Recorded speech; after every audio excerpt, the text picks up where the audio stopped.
Hello students, आज हम balance cell electron pair repulsion theory के बारे में डिटेल में पढ़ेंगे। यह थ्योरी सबसे पहले 1940 में सिज्विक एंड पोवेल ने दी थी। इसके बाद में 1957 में नायोम एंड गिलेस्पी ने इसको मॉडिफाई किया था। ठीक है, तो अब ये balance cell electron pair repulsion theory होती क्या है, नाम ही बता रहा है, balance cell electron pair repulsion. ठीक है, पूरा नाम यही है ना, balance cell electron pair repulsion theory. यानी बैलेंस सेल के अंदर जो इलेक्ट्रॉन पेयर है वो एक दूसरे को क्या करेंगे, रिपेल करेंगे, और इस रिपल्सन के कारण वो इलेक्ट्रॉन पेयर इस तरह से अरेंज हो जाएंगे जहां पर मिनिमम रिपल्सन हो और मैक्सिमम स्टेबिलिटी हो। ठीक है, मान लो कोई एटम है, इसके चारों ओर 4 इलेक्ट्रॉन पेयर लगे हुए हैं, 1 2 3 4। ठीक है, ये एक दूसरे को क्या कर रहे हैं, रिपेल कर रहे हैं। ठीक है, इलेक्ट्रॉन पेयर समझ रहे हो ना, इलेक्ट्रॉन पेयर का मतलब होता है bond pair and lone pair. Bond pair को हम शेयर्ड पेयर भी कहते हैं। तो इन इलेक्ट्रॉन में क्या होती है, रिपल्सन होती है, और रिपल्सन होगी तो इस तरह से अरेंज कर लेंगे जहां पर क्या हो, डिस्टेंस मैक्सिमम हो, रिपल्सन मिनिमम हो और स्टेबिलिटी मैक्सिमम हो। ठीक है, तो इसी कारण से क्या होते हैं, जो 4 बॉन्डेड एटम होते हैं या तो वो टेट्राहेड्रल होंगे या फिर वो क्या होंगे, स्क्वायर प्लेनर होंगे। ठीक है, समझ आ गया होगा। अब देखो रिपल्सन सबसे ज्यादा किस में होगा, सबसे ज्यादा जो रिपल्सन होता है वो लोन पेयर में होता है। अब आप कहोगे जी लोन पेयर में क्यों होगा। अब मान लो कोई, जैसे मैं अमोनिया का एग्जांपल ले लेता हूं। अमोनिया यही होता है ना, नाइट्रोजन के साथ 3 हाइड्रोजन जुड़े होते हैं और एक लोन पेयर होता है। अब देखो यहां पर क्या है, जो इलेक्ट्रॉन पेयर है, मतलब इसे हम बॉन्डेड पेयर भी कहते हैं ना, यह बॉन्डेड पेयर क्या होता है, दोनों के न्यूक्लियस के द्वारा अट्रैक्टेड होगा। यानी इन इलेक्ट्रॉन को नाइट्रोजन के न्यूक्लियस अपनी तरफ अट्रैक्ट करेंगे और हाइड्रोजन का न्यूक्लियस अपनी तरफ अट्रैक्ट करेगा। ठीक है, तो यह क्या करेगा, कम स्पेस घेरेगा, कम स्पेस लेगा। बट ये जो लोन पेयर है ये कहां पर है, सिर्फ नाइट्रोजन के ऊपर है, तो नाइट्रोजन का न्यूक्लियस क्या कर रहा है, इसे अपनी तरफ अट्रैक्ट कर रहा है। ठीक है, कोई दूसरा आइटम इसको अट्रैक्ट नहीं कर रहा, तो मतलब ये क्या करेगा, ज्यादा स्पेस लेगा। फ्री है, फ्री होगा तो ज्यादा स्पेस ले रहा है। ठीक है, अगर इसको ज्यादा स्पेस चाहिए तो ज्यादा स्पेस होगी तो रिपल्सन जाहिर सी बात है ज्यादा होगी। अब देखो 2 मोटे आदमी है, तो मोटे आदमी क्या करेंगे, ज्यादा स्पेस घेरेंगे तो उनमें रिपल्सन ज्यादा होगी, छोटे में बेचारे बैठ जाएंगे तो उनमें रिपल्सन क्या होगी, कम होगी। समझ आ गया होगा। तो सबसे ज्यादा किसमें रिपल्सन होगी, लोन पेयर। क्यों, 2 लोन पेयर है, दोनों फ्री है, ज्यादा स्पेस चाहिए क्योंकि बॉन्डेड है नहीं, ज्यादा स्पेस चाहिए तो मतलब ज्यादा रिपल्सन होगी, तो मतलब वो शेप को क्या करेंगे, डिस्टॉर्ट कर देंगे। हमेशा ध्यान रखना कि जहां भी लोन पेयर आ जाए तो जो नॉर्मल शेप होती है वो डिस्टॉर्ट हो जाएगी। जैसे मैंने कल आपको नॉर्मल जियोमेट्री बताई थी ना, जो नॉर्मल इलेक्ट्रॉन पेयर की जियोमेट्री होती है वो क्या हो जाएगी, डिस्टॉर्ट हो जाएगी। ठीक है, तो लोन पेयर का काम क्या है, डिस्टॉर्शन करना है, मतलब ये खराब ही करेगा। तो सबसे ज्यादा रिपल्सन किसमें होगी, लोन पेयर में। उसके बाद में रिपल्सन किसमें होगी भी, लोन पेयर बॉन्ड पेयर में। और सबसे कम रिपल्सन किसमें होगी, बॉन्ड पेयर में। क्यों भाई, क्योंकि बॉन्ड पेयर है वो कम स्पेस ले रहे हैं और लोन पेयर है वो ज्यादा स्पेस ले रहे हैं। ज्यादा स्पेस ले रहे हैं मतलब रिपल्सन भी ज्यादा होगी। और दूसरा एक और देखो कि इन्होंने क्या माना कि जो आपके मल्टीपल बॉन्ड होते हैं, जैसे डबल बॉन्ड और ट्रिपल बॉन्ड, उनको इन्होंने सुपर पेयर माना। ठीक है, बट हमें पता है मल्टीपल बॉन्ड में क्या होता है, इलेक्ट्रॉन डेंसिटी ज्यादा होती है ना, तो इलेक्ट्रॉन डेंसिटी अगर ज्यादा होगी तो रिपल्सन जाहिर सी बात है ज्यादा होगी। तो क्या हम ऐसे लिख सकते हैं कि जो रिपल्सन है मल्टीपल बॉन्ड की वो ज्यादा होगी as compare to multiple bond single bond. ठीक है, और यह रिपल्सन ज्यादा होगी किससे, सिंगल बॉन्ड से। ठीक है, दोनों नोट कर लेना। मल्टीपल बॉन्ड में क्या आ जाएंगे आपके, डबल बॉन्ड और ट्रिपल बॉन्ड। तो 2 डबल बॉन्ड या ट्रिपल बॉन्ड है उनमें रिपल्सन ज्यादा है as compare to double bond single bond, और सिंगल बॉन्ड में सबसे कम रिपल्सन होगी।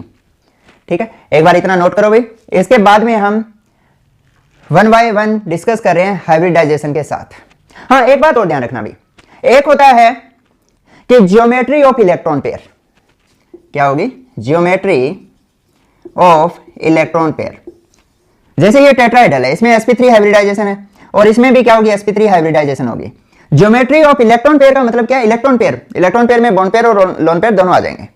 ठीक है, तो जो नॉर्मल जो sp3 हाइब्रिडाइजेशन की जो ज्योमेट्री होती है वो कौन सी होती है, टेट्राहेड्रल। ठीक है, तो जो नॉर्मल ज्योमेट्री होगी वही क्या होगी, ज्योमेट्री ऑफ इलेक्ट्रॉन पेयर होगी। मतलब अगर 4 इलेक्ट्रॉन पेयर हो तो वो कैसे अरेंज करेंगे सेंट्रल एटम के इर्द गिर्द, वो क्या होगी, ज्योमेट्री ऑफ इलेक्ट्रॉन पेयर होगी। इसमें हम रिपल्सन वगैरह किसी को कंसीडर नहीं करते, बट हम रिपल्सन को कहां कंसीडर करेंगे, ज्योमेट्री ऑफ मॉलिक्यूल में कहां करेंगे, जियोमेट्री ऑफ मॉलिक्यूल, या जिसे हम क्या बोल देते हैं, शेप बोल देते हैं। फर्क देख लेना अभी शेप और जियोमेट्री ऑफ इलेक्ट्रॉन पेयर में। इसमें हम मतलब रिपल्सन को कंसीडर नहीं करें, हमें 4 इलेक्ट्रॉन पेयर रखने हैं। इस तरह से रखेंगे जहां पर मैक्सिमम डिस्टेंस हो, मिनिमम रिपल्सन हो, मैक्सिमम स्टेबिलिटी हो, ठीक है। बट जब हम बात करें जियोमेट्री ऑफ मॉलिक्यूल की या फिर शेप की, तो वहां पर हम रिपल्सन को कंसीडर करेंगे, लोन पेयर के कारण जो रिपल्सन होगा, ठीक है। तो इसकी जैसे जो sp3 हाइब्रिडाइज है, जियोमेट्री ऑफ इलेक्ट्रॉन पेयर क्या होगी, टेट्राहेड्रल होगी। बट यहां पर जो जियोमेट्री ऑफ मॉलिक्यूल या शेप है वो क्या हो गई है, ट्राइगोनल पिरामिडल हो गई है, ठीक है।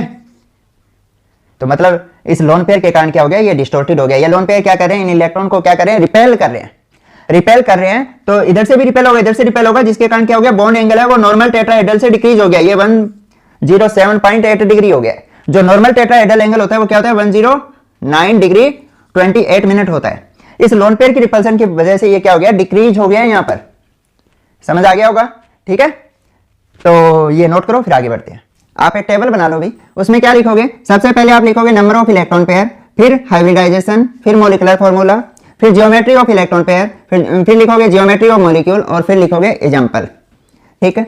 जैसे नंबर ऑफ इलेक्ट्रॉन पेयर अगर 2 हो, इलेक्ट्रॉन पेयर समझ रहे हो ना, bond pair plus lone pair, तो हाइब्रिडाइजेशन कौन सी होगी भी आपकी, sp होगी। मॉलिक्यूलर फॉर्मूला मान लिया मैंने AB2 टाइप है, B फॉर बॉन्ड पेयर मान रहा हूं मैं, अगर L लिखूंगा तो L क्या होगा, लोन पेयर होगा। तो 2 बॉन्ड पेयर है, मतलब ये मान लो सेंट्रल आपका एटम है और इसके साथ 2 बॉन्ड पेयर जुड़े हुए हैं। तो शेप आपको, जियोमेट्री ऑफ इलेक्ट्रॉन पेयर आपको पता ही चल गई होगी, कैसी होगी, लीनियर होगी, ठीक है। अब जियोमेट्री ऑफ मॉलिक्यूल या इसे हम शेप ऑफ मॉलिक्यूल भी कह सकते हैं, एक ही बात है। कैसी होगी भाई, अगर दोनों ही बॉन्ड पेयर हो, लोन पेयर ना हो, तो जो जियोमेट्री ऑफ इलेक्ट्रॉन पेयर होती है वही जियोमेट्री ऑफ मॉलिक्यूल या जियोमेट्री ऑफ मॉलिक्यूल आ जाती है, या शेप ऑफ मॉलिक्यूल आ जाती है, ठीक है। अगर लोन पेयर आ जाएगा तो ये क्या होगी, जो जियोमेट्री है इलेक्ट्रॉन पेयर की वो तो सेम रहेगी जो हाइब्रिडाइजेशन होती है उसके अकॉर्डिंग, जैसे sp की लीनियर होती है, sp2 की ट्राइगोनल प्लेनर होती है, वो तो सेम रहेगी इलेक्ट्रॉन पेयर की। बट जो शेप ऑफ मॉलिक्यूल है वो क्या हो जाएगी, डिस्टॉर्ट हो जाएगी, ठीक है। तो ये भी क्या होगी, लीनियर होगी, क्योंकि दोनों ही बॉन्ड पेयर है। एग्जांपल क्या ले लेंगे भाई, जैसे आपका बेरिलियम डाइफ्लोराइड, एक क्या आपका सेंट्रल एटम है। सेंट्रल एटम के बारे में मैं पहले भी बता चुका हूं, सेंटर में वही एटम रखेंगे जो लीस्ट इलेक्ट्रोनेगेटिव हो और साइज में बड़ा हो और नंबर में कम हो। कंडीशन बता चुका हूं मैं, तो ये समझ आ गया होगा आपको। दूसरा है, अगर 3 इलेक्ट्रॉन पेयर हो तो 2 कंडीशन पॉसिबल है अभी। हाइब्रिडाइजेशन तो क्या होगी, sp2 ही होगी, मतलब तीनों के तीनों अगर बॉन्डेड एटम हो, यानी 3 के 3 बॉन्ड पेयर प्रेजेंट है, तो कैसे जुड़े होंगे, उनकी शेप कैसी आएगी, जैसे A ये आ गया, B यहां जाएगा, यहां आ जाएगा और यहां आ जाएगा, क्या बन गया, ये ट्राइगोनल प्लेनर हो जाएगा ना। तो जियोमेट्री इलेक्ट्रॉन पेयर में लिख दो यहां पर ट्राइगोनल प्लेनर होगी। एंगल कितना होगा, 120 डिग्री का होगा हर एक के बीच में। और एक बात ध्यान रखो भाई, ये ऊपर वाला भी प्लेनर है और नीचे वाला भी प्लेनर है, नाम में भी प्लेनर लिखा हुआ है हमने, क्योंकि तीनों के तीनों बॉन्ड पेयर है। तो शेप ऑफ मॉलिक्यूल या जियोमेट्री ऑफ मॉलिक्यूल भी क्या होगी, ट्राइगोनल प्लेनर होगी। एग्जांपल क्या दे सकते हो आप, BF3 बोरोन ट्राइफ्लोराइड दे सकते हो। अब दूसरी कंडीशन ये हो सकती है कि अगर 2 बॉन्ड पेयर और 1 लोन पेयर हो, ठीक है, तो मैं कैसे लिखूंगा अभी, क्या मैं ऐसे लिख सकता हूं, ये सेंट्रल एटम है, 2 बॉन्ड पेयर यहां पर ऐसे आ गए और 1 लोन पेयर ऐसे आ गया, तो शेप कैसी होगी भाई, जियोमेट्री ऑफ इलेक्ट्रॉन पेयर तो सेम रहेगी, ट्राइगोनल प्लेनर, ये चेंज नहीं होने वाली, ठीक है। लोन पेयर की वजह से जो जियोमेट्री ऑफ मॉलिक्यूल है वो हम अलग लिखेंगे। क्या लिखेंगे यहां पर, वी शेप लिख सकते हैं क्या, या फिर हम इसे बेंट शेप भी लिख देंगे, या फिर हम क्या लिख देंगे इसको, एंगुलर शेप, ठीक है। अब हमेशा देखो जो भी अल्फाबेटिक लेटर आ जाते हैं, जैसे ABCD जो भी आ जाते हैं, वो हमेशा क्या होते हैं, प्लेनर होते हैं। अल्फाबेट क्या होते हैं, प्लेनर होते हैं। तो ये क्या होगा, प्लेनर होगा। और इसका एग्जांपल क्या हो सकता है भाई, O3 के बारे में मैंने एक्सप्लेन किया था, आपको पता है, ठीक है, या फिर SO2 हो सकता है, ठीक है। तो ये O3 में भी क्या होता है, 2 बॉन्ड पेयर होते हैं सेंट्रल एटम के इर्द गिर्द और 1 लोन पेयर होता है। एक बात ध्यान रखना भी, यहाँ डबल बॉन्ड या ट्रिपल बॉन्ड आएगा उसे हम क्या मानेंगे, सुपर पेयर मानेंगे, यानी सुपर सिंगल पेयर ही मान रहा हूं मैं उसको, मल्टीपल बॉन्ड में कंसीडर नहीं कर रहा। तो एक बार इतना लिखो, आगे बढ़ते हैं। फिर नेक्स्ट है कि अगर इलेक्ट्रॉन पेयर 4 हो तो हाइब्रिडाइजेशन क्या होगी भाई, sp3 होगी। और मॉलिक्यूलर फॉर्मूला पहला मैं एग्जांपल ले लेता हूं AB4 टाइप, यानी चारों के चारों बॉन्डेड पेयर है, तो चारों की चारों बॉन्डेड पेयर है तो शेप कैसी होगी भाई, टेट्राहेड्रल होगी ना। ज्योमेट्री ऑफ इलेक्ट्रॉन पेयर तो टेट्राहेड्रल होनी ही होनी है, और चारों की चारों बॉन्ड पेयर है तो शेप भी क्या होगी, टेट्राहेड्रल होगी, यानी ज्योमेट्री ऑफ मॉलिक्यूल भी क्या होगी, टेट्राहेड्रल होगी। ठीक है, इस तरह से। तो एग्जांपल क्या दे सकते हो इसके अंदर आप, मीथेन का, यानी एल्केन है उनमें sp3 हाइब्रिडाइजेशन होती है, आपको पता ही है। और दूसरी कंडीशन क्या हो जाए भाई, अगर 3 बॉन्ड पेयर हो और 1 लोन पेयर हो। तो मैंने अभी अमोनिया का एग्जांपल दिया था, जैसे यहाँ पर नाइट्रोजन हो और यहाँ हाइड्रोजन, यहाँ हाइड्रोजन, यहाँ हाइड्रोजन हो और यहाँ पर लोन पेयर हो। अब ध्यान रखना भी, ये टेट्राहेड्रल ही रहेगी, ज्योमेट्री ऑफ इलेक्ट्रॉन पेयर है वो चेंज नहीं होती। ठीक है, वो सेम रहेगी, टेट्राहेड्रल रहेगी। अगर लोन पेयर आ गया है तो ये जियोमेट्री ऑफ मॉलिक्यूल को बिगाड़ देगा, यानी डिस्टॉर्शन क्रिएट करेगा। तो ये कैसी हो जाएगी, ट्राइगोनल, आपको दिखाई दे रहा है, ट्राइगोनल पिरामिडल, या सीधा इसे पिरामिडल भी बोल देते हैं। ठीक है, और इसके बीच में जो एंगल था वो क्या था, 109 डिग्री 28 मिनट था ना इधर वाले में, अगर सारे बॉन्ड पेयर हो। और यहाँ पर क्या हो गया है 107.8 डिग्री, या कई बार 107 भी लिखा मिलता है। एग्जाम्पल तो मैंने अमोनिया का आपको दे ही दिया। ठीक है, तो इसको कैसे लिखा है मैंने, AB3L टाइप, यानी 3 बॉन्ड पेयर है और 1 लोन पेयर है। एल से मैं किसको रिप्रेजेंट कर रहा हूँ, लोन पेयर को। अब ऐसी कंडीशन भी तो पॉसिबल है ना, 2 बॉन्ड पेयर हो और 2 ही लोन पेयर हो। जियोमेट्री ऑफ इलेक्ट्रॉन पेयर तो क्या रहेगी, टेट्राहेड्रल ही रहेगी। अब जियोमेट्री ऑफ मॉलिक्यूल देखो, ऐसा कोई एग्जांपल याद आ रहा है क्या आपको, वाटर का ले लेते हैं, है ना। 2 बॉन्ड पेयर होते हैं और इसके ऑक्सीजन के ऊपर क्या होते हैं, 2 ही लोन पेयर होते हैं, और एंगल कितना आ जाता है 104.5 डिग्री। ठीक है, तो एग्जांपल में ये लिख लेना। शेप कैसी होगी भाई, दिखाई दे रहा है आपको, वी शेप कर लो या बैंड शेप कर लो या फिर एंगुलर शेप। ठीक है, तो ये एक बार नोट करो, आगे बढ़ते हैं। एक भी नंबर ऑफ इलेक्ट्रॉन पेयर्स अगर 4 हो, इसका एक एग्जांपल और भी है, हाइब्रिडाइजेशन होती है D3S, मोस्ट इंपॉर्टेंट है भाई, D3S शेप टेट्राहेड्रल ही होगी। ज्योमेट्री ऑफ इलेक्ट्रॉन पेयर क्या होगी, टेट्राहेड्रल ही होगी। तो D3 में कौन कौन से यूज होते हैं आपके, DXY n-1 से, n-1 से DYZ, n-1 से DZX, तीनों यूज हो गए ना, XY YZ ZX। ये कौन से डी ऑर्बिटल है, जो बिटवीन दी एक्सिस होते हैं। एक होता है DX2Y2, वो अलोंग दी एक्सिस होता है, DZ2 वो भी अलोंग दी एक्सिस होता है। हमने जो तीनों बिटवीन दी एक्सिस है वो लिए, और उसके बाद में NS, ये पार्टिसिपेट करते हैं कंपटीशन के पॉइंट ऑफ व्यू से, मोस्ट इंपॉर्टेंट है अभी। इसके एग्जाम्पल आप कौन से लोगे, एक तो मैग्नेट लेते हो, है ना, K2MnO4 है, जैसे पोटेशियम मैग्नेट हो गया। एक आपने पर मैग्नेट सुना होगा ना, MnO4 -1 होता है अभी पर मैग्नेट पे, और -2 किस पे होता है, मैग्नेट पे होता है। एक आपने सुना होगा क्रोमेट, CrO4 2 नेगेटिव। एक होता है K2Cr2O7 होता है, पोटेशियम डाइक्रोमेट होता है ना, तो मैं यहाँ लिख देता हूँ Cr2O7 2 नेगेटिव।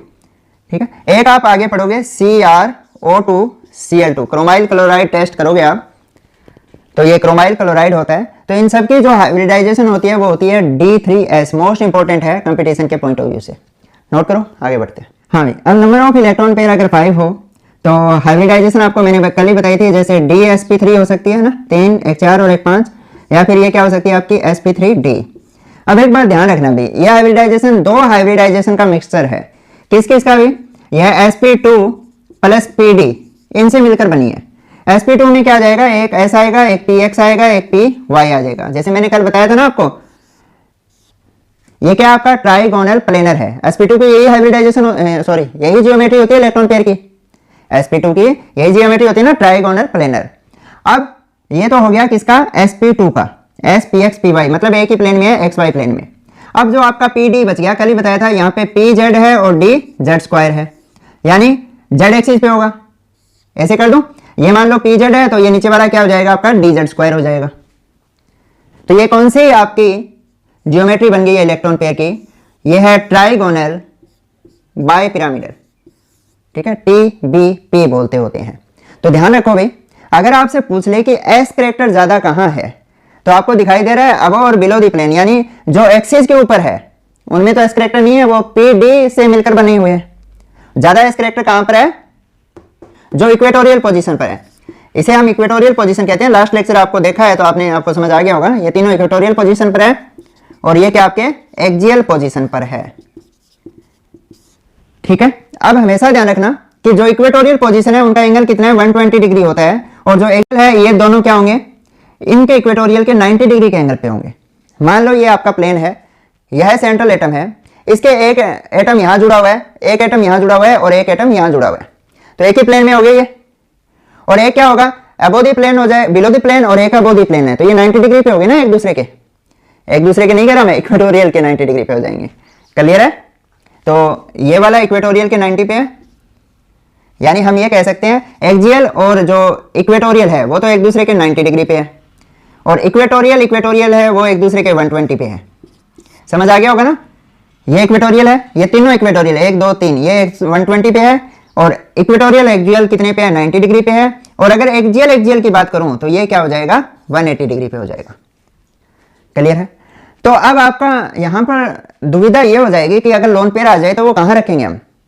तो लोन पेयर क्या करता है, ज्यादा स्पेस लेता है, तो जहां पे ज्यादा स्पेस यानी जहां पर ज्यादा एंगल है वहीं रखेंगे। ज्यादा एंगल कहां है, इक्वेटोरियल पोजीशन पर। एक्सियल तो 90 पे है ना, 90 पे रिपल्सन ज्यादा लगेगी, हमें तो रिपल्सन कम रखनी है। कम रिपल्सन कहां होगी, जहां बॉन्ड एंगल ज्यादा हो, यानी ज्यादा स्पेस मिलेगा, तो हम इक्वेटोरियल पोजीशन पर लोन पेयर को रखेंगे। एक्सियल पोजीशन पर लोन पेयर को हम नहीं रखेंगे, ये बात ध्यान रखनी है। दूसरा आपका आ जाए कि जैसे पांच के 5 एटम अगर सेम है, ठीक है, बॉन्डेड एटम अगर सेम रहते हैं तो आपका मॉलिक्यूल होता है वो सिमेट्रिकल होता है, और अगर बॉन्डेड एटम डिफरेंट होंगे तो आपका मॉलिक्यूल क्या हो जाएगा, अनसिमेट्रिकल हो जाएगा। क्लियर है? तो सेम है तो कहीं भी रख दें, जैसे आपका PCl5 आ गया तो 5 में कहीं रख दूं, 1 क्लोराइड 2 क्लोराइड 3 4 5 सब जगह क्लोराइड आ जाएंगे। बट आपका इस तरह से कोई क्वेश्चन आ जाए PCl3F2, आपको यह दुविधा हो जाएगी कि इसको कहां रखें। ठीक है, तो जो मोर इलेक्ट्रोनेगेटिव एटम होता है उसको आपको क्या रखना है, हमेशा ही एक्सियल पोजीशन पर रखना है। क्लियर है? तो यहां पर क्या हो जाएगा, एक फ्लोराइड आ जाएगा, दूसरा यहां आ जाएगा, और तीनों क्लोराइड आप यहां रखोगे। समझ आ गया होगा? वैसे आगे मैं बेंट रूल डिस्कस करूंगा तो वहां पर डिटेल में समझा दूंगा। एक बार आप इतना नोट करो फिर आगे बढ़ते हैं। अब एग्जाम्पल डिस्कस कर रहे हैं इसके। अगर मोलिकुलर फॉर्मूला मतलब आपका ये हो AB5 टाइप, यानी पांचों के पांचों बॉन्डेड एटम हो, तो शेप कैसी होगी भी आपको अभी बताया, TBP होगी, यानी यहाँ यहाँ यहाँ यहाँ और यहाँ सेम एटम आ जाएंगे, यहाँ सेंट्रल एटम आ जाएगा। क्या होगी geometry of electron pair, TBP। और आपको पता है लोन पेयर नहीं है तो शेप ऑफ मॉलिक्यूल भी सेम ही रहेगी जो जियोमेट्री ऑफ इलेक्ट्रॉन पेयर है। एग्जाम्पल अभी बताया था, क्या होगा आपका PCl5। ठीक है, अब ये आ जाए कि 4 बॉन्ड पेयर हो, यानी बॉन्ड पेयर 4 है और एक लोन पेयर है। तो मैंने लोन पेयर बताया था कहाँ रखूंगा मैं, इक्वेटोरियल पोजीशन पर। तो इक्वेटोरियल पोजीशन में क्या इस साइड रख सकता हूँ, ये तीनों 120 पे ना, तो मैं इसको ऐसे रख देता हूँ कि ये आपका A है, यहाँ पर आपका B हो गया, यहाँ पर B है, इन दोनों को मैं इस साइड लिख रहा हूँ, ये B हो जाएगा, ये B हो जाएगा, और यहाँ पर आपका लोन पेयर आ गया। ठीक है, मैंने इसे घुमा के रख दिया। तो कौन सी ज्योमेट्री तो आपकी TBP रहेगी। शेप ऑफ मॉलिक्यूल क्या होगी अभी, इसे सी शॉ शेप बोलते हैं। ठीक है, तो 4 बॉन्ड पेयर है और एक लोन पेयर है, तो ऐसा एग्जांपल क्या होगा अभी आपका SF4। ठीक है, तो सी शॉ शेप आप समझ गए होंगे ना, ये ऐसा ही होता है जैसे इस तरह से ये वाला, जैसे बच्चे झूलते हैं ना, वो बैठते हैं तो यहाँ से जैसे एक बच्चा यहाँ बैठा है और दूसरा बच्चा यहाँ बैठा है, तो एक बार ऊपर जाएगा नीचे जाएगा, आपने देखा होगा ना पार्क वगैरह में, तो वही है, इसे क्या बोलते हैं सी शॉ शेप। इसी से मिलती जुलती है ना, इसको ऐसे किया तो। हाँ, तो ऐसा 4 एग्जाम्पल ले लेंगे। अब एग्जाम्पल सेलेक्ट करना बहुत आसान है। अभी कैसे देखोगे कि यहाँ इलेक्ट्रॉन पेयर देखो, सेंट्रल एटम के इर्द गिर्द कितने, सॉरी इलेक्ट्रॉन देखो, total number of valence electron देखो 1 2 3 4 5 6। इसका तो एक है ना बॉन्ड, जो बॉन्ड बन रहा है उसमें 1 2 3 4 5 और 6। लोन पेयर के इसके होंगे खुद के दोनों, और जो बॉन्ड पेयर के हैं वो क्या है, इसके हाफ है। तो इसके इर्द गिर्द कितने इलेक्ट्रॉन है, 6 इलेक्ट्रॉन है। 6 वैलेंस इलेक्ट्रॉन किसमें होंगे अभी, ऑक्सीजन वाले में होंगे। ऑक्सीजन आपको पता है 4 बॉन्ड पेयर बनाता नहीं है, वो तो 2 ही बॉन्ड बनाता है। तो ऑक्सीजन के नीचे क्या आ गया आपका, सल्फर आ गया, तो सल्फर का एग्जाम्पल ले सकते हो आप। ठीक है, इस तरह से एग्जाम्पल याद रख सकते हो। अब नेक्स्ट लेते हैं, अभी ये आ गया AB4L। अब नेक्स्ट ले लेते हैं AB3L2, यानी 3 तो बॉन्ड पेयर हो और 2 लोन पेयर हो। तो ऐसा एग्जाम्पल कौन सा लेंगे हम, पहले ये नोट कर लेना भैया। हाँ जी, मैंने AB5 टाइप डिस्कस कर लिया है, AB4L टाइप डिस्कस कर लिया है। अब मैं डिस्कस करने जा रहा हूँ AB3L2 टाइप। ठीक है, यानी मैंने 5 बॉन्ड पेयर हो, 4 बॉन्ड पेयर और 1 lone pair, 3 bond pair 2 lone pair. ठीक है, तो इसका एग्जांपल देखो भी, आपका ये सेंट्रल एटम है, एक आपका जो बॉन्ड पेयर यहाँ आ गया भी, यहाँ पर आ गया, और एक यहाँ आ गया। 2 लोन पेयर क्या मैं ऐसे लिख सकता हूँ, इक्वेटोरियल पोजीशन पर रखूंगा ना। और ये देखना भी, मैंने जैसे सी शॉ शेप बनाई थी वहां भी इनको थोड़ा सा क्या किया था, टिल्टेड कर दिया था, बेंट कर दिया था। क्यों भाई, क्योंकि लोन पेयर इन पर रिपल्सन कॉज कर रहा है। ठीक है, तो ये इधर की तरफ मुड़ जाएंगे या झुक जाएंगे। सीसा से बनाई थी मैंने, इस तरह से बनाई थी, जैसे ये एक एटम है यहाँ पर, यहाँ यहाँ यहाँ, इसको मैंने थोड़ा सा क्या किया था, इधर की तरफ मोड़ दिया था।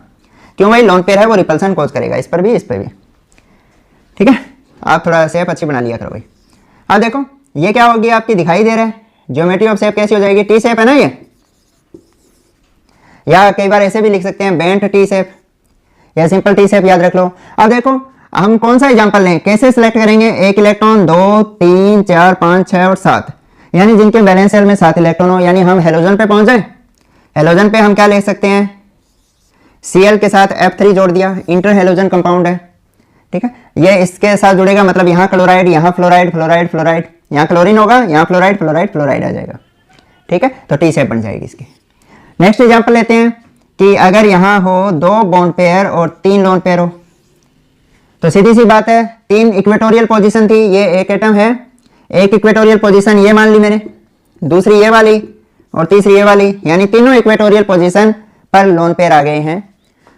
और एक मैंने क्या किया, बॉन्ड पेयर ऊपर लगा दिया, एक नीचे लगा दिया, एक्सियल पोजीशन पर लगा दिए, यहाँ भी रख दिया मैंने, यहाँ भी रख दिया। शेप आपको दिखाई दे रही है, लीनियर हो जाएगी। ठीक है, 180 का इनके बीच में एंगल हो जाएगा, प्लेनर है ये। ठीक है, ये टी शेप है, प्लेनर है। मैंने कहा था आपके अल्फाबेट जो भी आते हैं वो किस में आ जाएंगे, प्लेनर में आ जाएंगे। ट्राइगोनल बाई पिरामिडल थी, नॉन प्लेनर थी, ध्यान रखनी है आपको। यानी इसे जो बनेगा नॉन प्लेनर होगा, 4 बॉन्ड पेयर और 1 लोन पेयर है, नॉन प्लेनर होगा, प्लेनर होगा ये, और ये भी प्लेनर होगा। ठीक है, एग्जाम्पल क्या लोगे भी, इलेक्ट्रॉन काउंट करो, 1 2 3 4 5 6 7 8, जिनके बैलेंस सेल में 8 इलेक्ट्रॉन हो, जिनोन F2, है ना। या फिर ऐसे भी ले सकते हो, जैसे इनके बैलेंस सेल में हेलोजन के कितने होते हैं, 7 होते हैं ना, अगर वो 1 इलेक्ट्रॉन ले ले तो माइनस चार्ज आ जाएगा। एनाइन का एग्जाम्पल भी हम ले सकते हैं, तो उसमें भी 8 हो जाएगा। तो एक बार इतना नोट करो, फिर आगे बढ़ते हैं। नेक्स्ट अभी अगर नंबर ऑफ इलेक्ट्रॉन पेयर 6 हो तो हाइब्रिडाइजेशन क्या आ जाएगी आपकी, D2sp3, यानी 3 + 1 4 + 2 6 हो जाएगा, या फिर ये आ जाएगी sp3d2। मॉलिक्यूलर फॉर्मूला क्या आ सकता है आपका, AB6 टाइप हो, यानी 6 के 6 बॉन्ड पेयर है, तो जियोमेट्री ऑफ इलेक्ट्रॉन पेयर और जियोमेट्री ऑफ मॉलिक्यूल सेम हो जाएगी, मतलब क्या हो जाएगी, ऑक्टाहेड्रल, है ना, दोनों सेम है।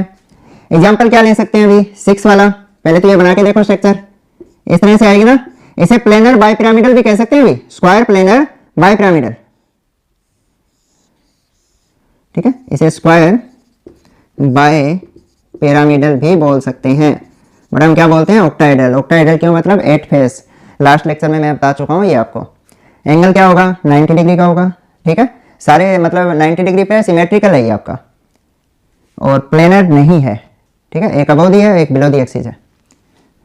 तो एग्जांपल क्या लेंगे भाई इसका, SF6 ले सकते हैं ना, जिनके बैलेंस सेल में 8 इलेक्ट्रॉन हो, तो किस में होते हैं, सॉरी, जिनके बैलेंस सेल में क्या हो, 6 इलेक्ट्रॉन हो, 1 2 3 4 5 6, तो 6 ऑक्सीजन फैमिली में होते हैं। तो ऑक्सीजन के जस्ट नीचे सल्फर आता है, तो मैं उसका एग्जांपल ले रहा हूँ, SF6। शेप कैसी होगी, ऑक्टाहेड्रल होगी। ये तो मैंने 6 के 6 बॉन्ड पेयर लिए। अगर मैं यहाँ ले लेता 5 बॉन्ड पेयर और 1 लोन पेयर, तो इसमें लोन पेयर कहाँ आता भाई। ठीक है, तो लोन पेयर मैं कहाँ लगा देता, कहीं लगा दो, पोजीशन सारी क्या इक्विवेलेंट है।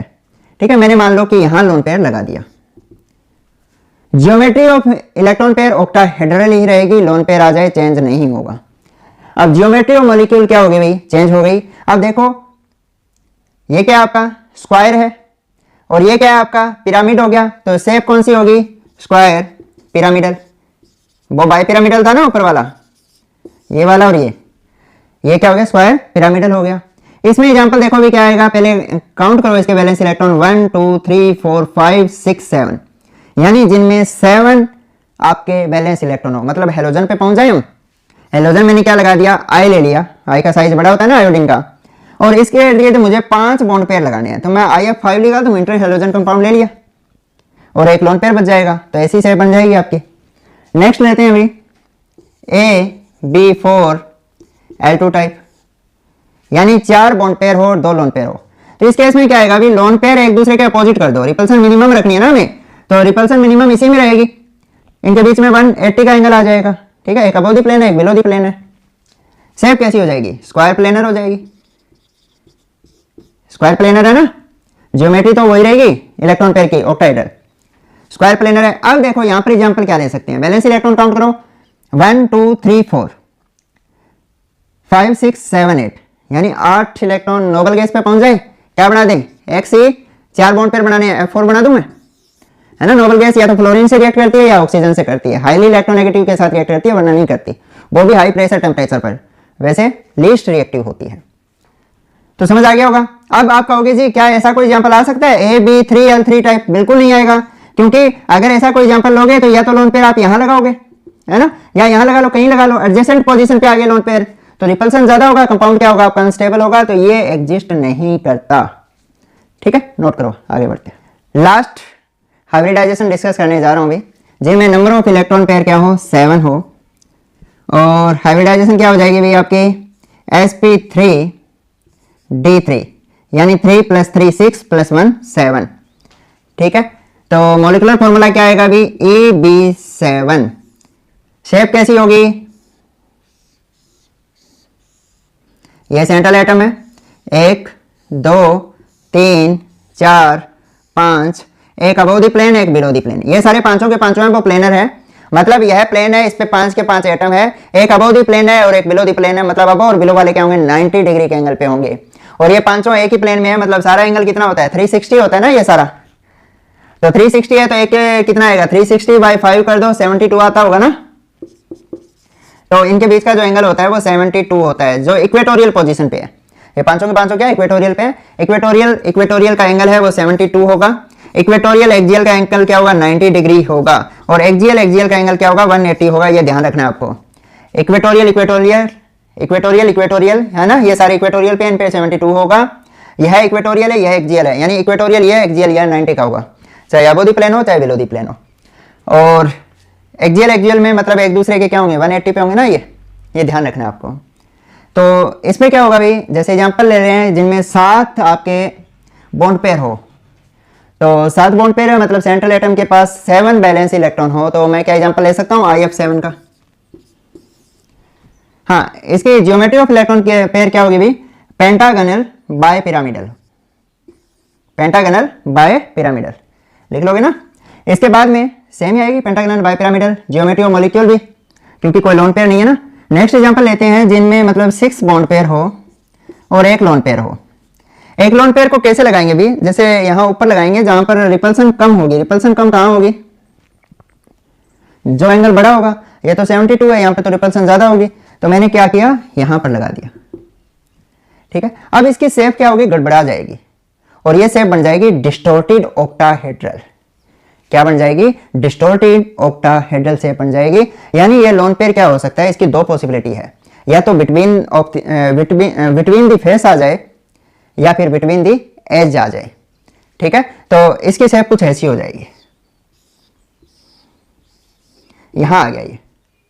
ठीक है, तो ये क्या कहेंगे हम, डिस्टोर्टेड ऑक्टाहेड्रल। 1 2 3 4 5 6 बॉन्ड पेयर हो गए, एक लोन पेयर हो गया, देख लो क्या कहोगे, डिस्टोर्टेड ऑक्टाहेड्रल।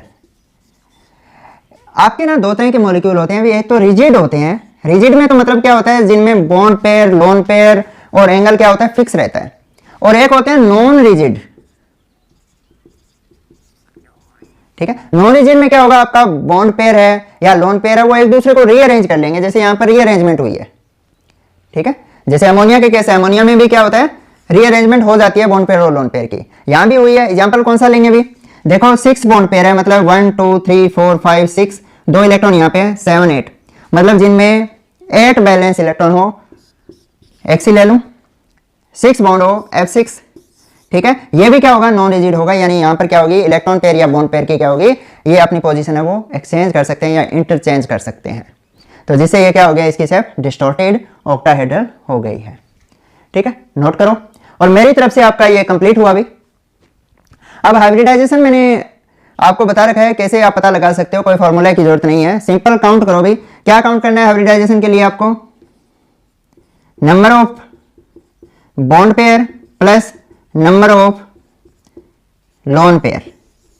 ठीक है, तो जैसे यहां पर कितने बॉन्ड पेयर है, 1 2 3 4 5 6, और लोन पेयर कितने है, 1 है, तो 6 + 1 क्या हो गया, 7 हो गया।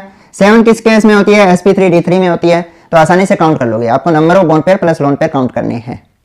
क्लियर है, तो एक फॉर्मूला और बता देता हूं, पहले ये नोट कर लो। हाइब्रिडाइजेशन का मैंने अभी बताया कि एक तो फॉर्मूला ये था कैलकुलेट करने का, number of bond pair plus number of lone pair. ठीक है, दूसरा आप ऐसे काउंट कर सकते हो, ये हाफ है number of balance cell electron plus क्या होगा नंबर ऑफ मोनोवैलेंट एटम, यानी जो सिंगल बॉन्ड के द्वारा जुड़े हुए एटम है वो, माइनस क्या होगा चार्ज ऑन कैटायन प्लस क्या करना है आपको चार्ज ऑन एनायन। ठीक है, ये वैलेंस सेल इलेक्ट्रॉन है, ये नंबर ऑफ मोनोवैलेंट एटम मतलब जो सिंगल बॉन्ड के द्वारा अटैच है, ये चार्ज ऑन कैटायन है और ये क्या आपका चार्ज ऑन एनायन है। ठीक है, एक एग्जांपल डिस्कस करते हैं, जैसे आपका है अमोनिया और इसकी मुझे हाइब्रिडाइजेशन निकालनी है, तो कैसे निकालूंगा, हाफ करो balance cell electron central atom का देखना है भी कितने होते हैं 5 होते हैं, नंबर ऑफ मोनोवैलेंट एटम कितने हाइड्रोजन सिंगल बॉन्ड से जुड़ा होगा ना 3 हो गया। क्या इस पे पॉजिटिव नेगेटिव कोई चार्ज है, नहीं है, तो इनको इग्नोर कर दो। 5 + 3 8/2 4 4 मतलब sp3 हाइब्रिडाइजेशन हो गई। या फिर ऐसे भी काउंट कर सकते हो, जैसे 3 हाइड्रोजन लगे हुए हैं, एक लोन पेयर है तो 3 bond pair plus 1 lone pair 4 होगा, 4 मतलब sp3 हाइब्रिडाइजेशन। समझ आ गया होगा। या एक कैटाइन वाला भी एग्जांपल दे देता हूं आपको, जैसे अमोनियम आयन होता है ना, तो कैसे काउंट करोगे, half 5 plus number of monovalent atom कितने हैं 5, तो क्या है बैलेंस सेल इलेक्ट्रॉन है, मोनोवैलेंट एटम कितने हैं 4 है, 5 + 4 माइनस क्या होगा चार्ज ऑन कैटाइन, कैटाइन पे चार्ज कितना है +1 है तो -1 कर दूंगा, तो 5 + 9 -1 यानी 2, तो क्या आ जाएगा 4 मतलब sp3। या उस फॉर्मूला से देखो NH4 ऐसे जुड़ा होता है ना, तो नंबर ऑफ बॉन्ड पेयर कितने हैं 1 2 3 4, लोन पेयर कितने हैं 0 है, तो बॉन्ड पेयर 4 है, लोन पेयर 0 है तो 4 आ जाएगा। ठीक है, तो आसान है, इस तरह से आप आसानी से इसको कैलकुलेट कर सकते हो। तो मैंने आज क्या किया, अभी balance cell electron pair repulsion theory तो डिस्कस की ही है, इसके साथ हाइब्रिडाइजेशन में भी शेप कैसे चेंज होती है लोन पेयर के प्रेजेंस में वो भी बता दिया है। हमेशा ध्यान रखना है लोन पेयर क्या करता है, शेप को डिस्टोर्ट करता है यानी बिगाड़ने का काम कर रहा है। अगर बॉन्ड पेयर प्रेजेंट है तो जो जियोमेट्री ऑफ इलेक्ट्रॉन पेयर होगी वही क्या होगी, जियोमेट्री ऑफ मॉलिक्यूल हो जाएगी, या फिर हम क्या कह सकते हैं शेप ऑफ मॉलिक्यूल हो जाएगी। ठीक है, मिलते हैं जल्दी, ऑल द बेस्ट।